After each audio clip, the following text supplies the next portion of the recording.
Lalu strategi apa yang tepat untuk meredam Tiongkok bagi timnas agar dapat meraih poin penuh? Kita akan ulas bersama dengan analis sepak bola Firzi Idris. Selamat malam Firzi. Ya, malam Radi, malam pemirsa semua. Baik, ini vibes-nya chill banget kayaknya kalau lagi di Bali. Semoga ini menular ya, menular ke semua punggawa timnas. Chill dulu untuk nanti semangat tanggal 5 Juni begitu kira-kira Firzi. Nah Firzi, kabarnya Sandy Walsh cedera. Apa perlu dicari nggak penggantinya kira-kira kalau menurut Anda nih? Ya, sampai sekarang sih belum ada nama pengganti ya untuk Sandy yang kabarnya akan cedera 4 sampai 6 pekan. Kemarin saya juga ke lapangan latihan Bali United ya melihat ekspresi para pemain timnas. Kebetulan udara ketika itu juga cocok untuk mereka ya, rada dingin karena ada hujan sedikit. Jadi untuk para pemain diaspora kita, ini adalah bagian dari proses adaptasi mereka juga untuk menyesuaikan dengan kondisi tim. Dan beberapa pemain juga baru datang hari ini ya, yang kemarin belum ada, Miss Hilhurst dan juga si Jai Ijes sang kapten juga kabarnya sudah merapat per hari ini. Dan untuk soal pengganti itu masih belum dipastikan sih sampai sekarang. Bisa juga digunakan, bisa juga tidak, kesempatan untuk mencari pengganti. Oke, kalau saya lihat porsi latihan timnas Indonesia di Bali ini dari kemarin saya pantau sepertinya porsinya lebih banyak ke fisik, ke stamina begitu ya. Kira-kira sudah hari ini sudah ada gambaran training untuk strategi, untuk formasi atau tidak? Ya, yang menarik memang 2 hari pertama saja TC Timnas di open for media untuk 15 menit pertama ya. Dan kemudian ada beberapa pemain juga yang Pano tadi sudah ada visualnya, Beckham juga udah ada visualnya tadi menghadap ke media. Dan kalau untuk hari ini memang close training ya, dan sejauh ini kabar yang kami dapat dari federasi memang mungkin sampai tim berangkat tanggal 1 kemungkinan juga close training, walaupun dinamikanya mungkin masih akan berubah kalau misalnya berubah, tapi sejauh ini kabarnya begitu. Jadi mereka akan fokus menata pertandingan karena ya kita tahu 2 hari pertama para pemain baru kembali dari musim yang sangat-sangat panjang. Mereka terbang setengah jarak jauh ya dari muka bumi, dari Eropa sampai ke Bali, dan ini kesempatan luar biasa bagi mereka untuk beradaptasi dulu, istirahat dulu, dibandingkan dengan ketika di Sydney di mana mereka baru datang mungkin H-1, H-2 dan harus langsung bertanding dan persiapan tidak ideal. Tapi kali ini saya melihat persiapan Coach Patrick, Coach Dani dan lain-lain, mereka telah menyiapkan suatu training camp yang sangat spesial dan sangat ditunggu juga untuk mempersiapkan tim menghadapi tantangan di GBK nanti menghadapi China. Oke, ada satu nama lagi yang menarik dibahas, Firzi. Jordi Amat ini kan posisinya sudah di Bali sebenarnya, tapi sepertinya melihat pantauan belum ikut latihan. Ada laporan khusus dari Anda yang saat ini berada di Bali? Bagaimana kondisi Jordi Amat sebenarnya? Ya, saya juga sudah beberapa kali mencoba menghubungi teman-teman di federasi ya, bahkan coba menghubungi Pak Sumarji, juga mungkin Kompas TV bisa juga menghubungi Pak Sumarji langsung karena dari kemarin memang saya sudah mencoba mencari informasi tapi belum ada jawaban balik soal kondisi Jordi ya. Dan ini juga yang menjadi pertanyaan dari para netizen juga, teman-teman supporter sepak bola juga mencari tahu informasi, mend-DM saya bertanya. Tapi ya sejauh ini memang belum ada informasi resmi dari federasi. Mungkin dalam beberapa hari ke depan akan ada informasi lebih, tapi ya kita with all due respect to Jordi, kita juga tahu mungkin tempatnya di tim utama juga mungkin masih ada yang lapisi ya. Jadi sebagai backup mungkin Jordi, tapi kalau sebagai pelapis utama mungkin bukan diri. Tapi tetap menjadi part of the plan dari Patrick Kluivert sebenarnya. Betul ya, Jordi Amat ini. Ya. Oke. Kita coba masuk ke strategi. Kalau di game-game sebelumnya di kualifikasi, ini juga ada beberapa analisis dari teman-teman analis sepak bola lainnya sebenarnya. Kalau kemarin kita lawan Arab Saudi, lalu lawan Bahrain, itu kita minimal bisa mencuri poin, entah itu draw ataupun menang begitu. Itu melakukan pola permainan counter press begitu ya, tidak dengan total football, tidak dengan menyerang. Tapi dengan gaya permainan menyerang melawan Australia justru kita kalah. Nah, kalau analisis Anda melawan Tiongkok ini lebih pas skema yang mana untuk bisa memetik poin penuh?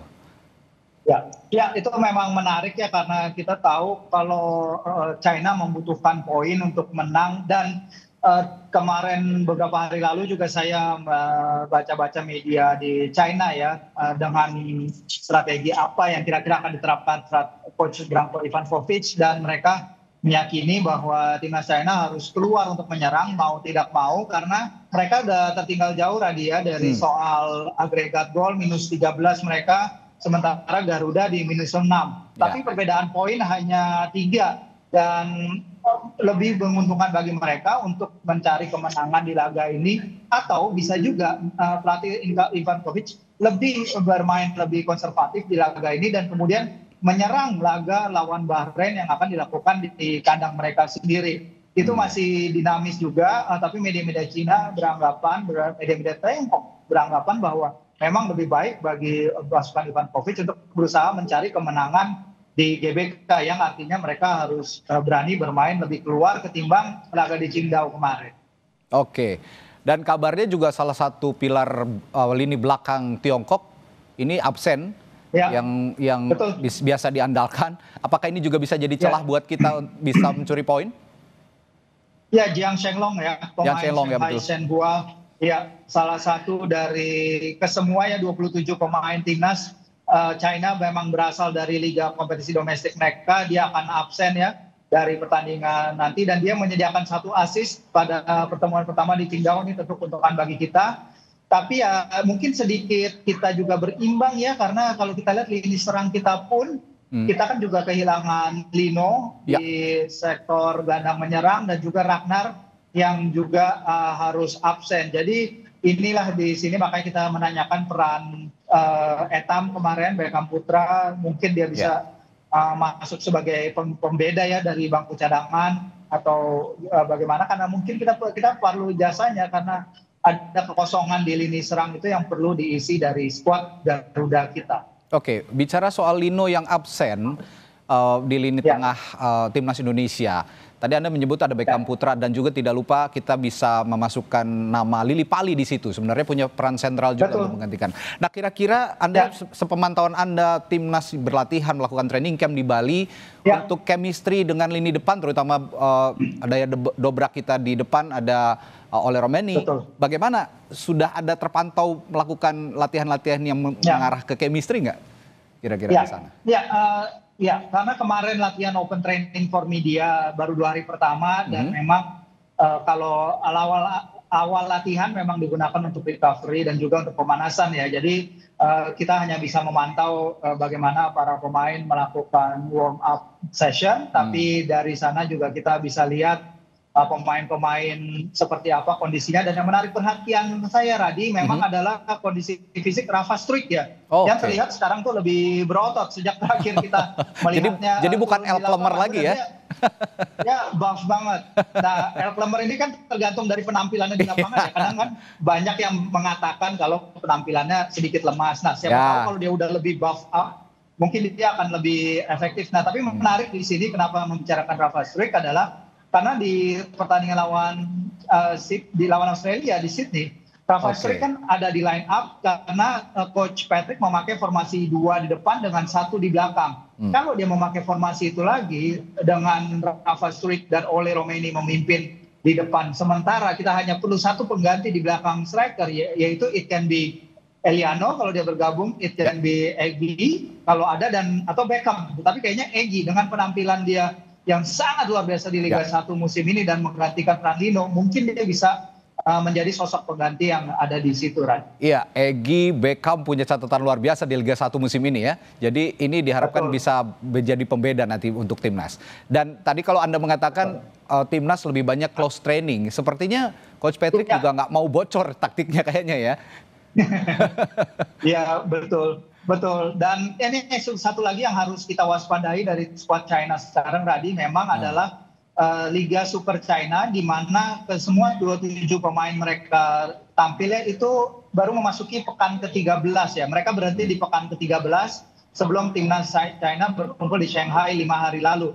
Dan ini berbeda kondisinya dengan skuad Garuda yang telah melewatkan musim yang sangat berat bersama klub mereka masing-masing ya, terutama beberapa yang mempunyai laga-laga tambahan. Max Helgers bermain di playoff Belanda, Kevin Dijks belum bergabung karena dia lagi menjalani Piala Denmark, kemudian Martin Paes juga MLS sedang berjalan, dan banyak kayak Jayges, Eliano dan lain-lain, musim mereka telah melewati musim yang panjang. Jadi tentu faktor kelelahan ada di sini, tapi untungnya TC Timnas Bali ini juga udah akan berlangsung lama, sehingga mereka mungkin punya waktu istirahat lebih banyak dari sebelumnya.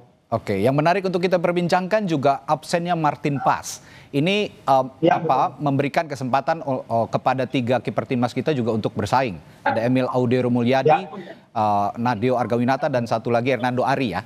Nah ini Anda pantau di sana ada khusus latihan para penjaga gawang nggak sejauh ini di Bali? Ya, kalau penjaga gawang mengikuti pola yang pelatih Sjoerd Waardenburg telah lakukan ya dalam beberapa training terakhir yang open for media. Memang semua kiper melakukan tugas yang sama ya. Jadi ada yang memberikan, mungkin kiper pelapis lebih banyak memberikan umpan-umpan silang untuk latihan klaim umpan lambung. Tapi kalau dalam situation one on one biasanya semua kiper dilibatkan ke dalam situation yang sama. Tentu untuk mengasah para pemain juga. Dan menarik memang kita akan melihat ya bagaimana peran terutama komunikasi sekali Radi ya. Karena komunikasi itu salah satu sektor yang memang harus ditingkatkan di lini belakang. Kalau misalnya tadi Bung Harpa bilang ya, pertandingan di China, pertandingan di Sydney, di sana terlihat communication di lini belakang kita bisa jauh lebih baik lagi, dan ini harus ditekankan. Dan kayaknya Martin juga karena dia karena dia menjalani skorsing ya, kemungkinan dia baru datang bergabung di Jakarta, dan disinilah Emil bisa mempersiapkan diri dengan baik, tentu dipersiapkan secara taktik juga dalam menghadapi pertandingan ekstra penting melawan China nanti. Oke, bicara soal komunikasi di lini belakang, kira-kira kalau kita kaitkan dengan konteks formasi yang akan dipakai oleh Patrick Kluivert, idealnya melawan Tiongkok nanti, apakah akan menerapkan high defensive line atau deep defensive line, di belakang yang solid, atau agak naik ke depan defensive line-nya kira-kira? Ya, saya yakin Coach Patrick dan Slanza serta semua di tim pelatihan timnas ya pasti sadar tentang konsekuensi bermain highline-nya ketika menghadapi Australia, yang ketika itu juga sebenarnya kalau berbicara dengan teman-teman jurnalis Australia, itu bukan timnas Australia terbaik yang mereka bisa turunkan, tapi timnas akhirnya kecolongan beberapa gol yang sebenarnya bisa avoidable ya, karena kita berupaya menyerang. Bagi saya memang bermain pragmatis tapi tidak terlalu ke dalam, dan terutama sekali harus hati-hati dengan pancingannya dari timnas China itu, karena itu yang terjadi di Qingdao, dan kita terjebak ke dalam permainan transisi cepat mereka yang akhirnya merepotkan sekali barisan belakang kita. Dan disinilah barisan belakang kita harus meningkatkan performance mereka dan hati-hati terhadap counter attack. Oke, masih sangat menarik untuk kita terus pantau training camp yang akan berlangsung di Bali. Sepertinya nanti sampai full tim 32 pemain berkumpul, itu baru benar-benar terlihat apa pola yang akan diterapkan oleh Patrick Kluivert kira-kira menghadapi Tiongkok nanti 5 Juni. Oke, baik, terima kasih Firzi, selamat ngecil kembali di Bali. Terima kasih sudah gabung di Sapa Indonesia Malam. Sampai jumpa lagi, terima kasih, selamat malam.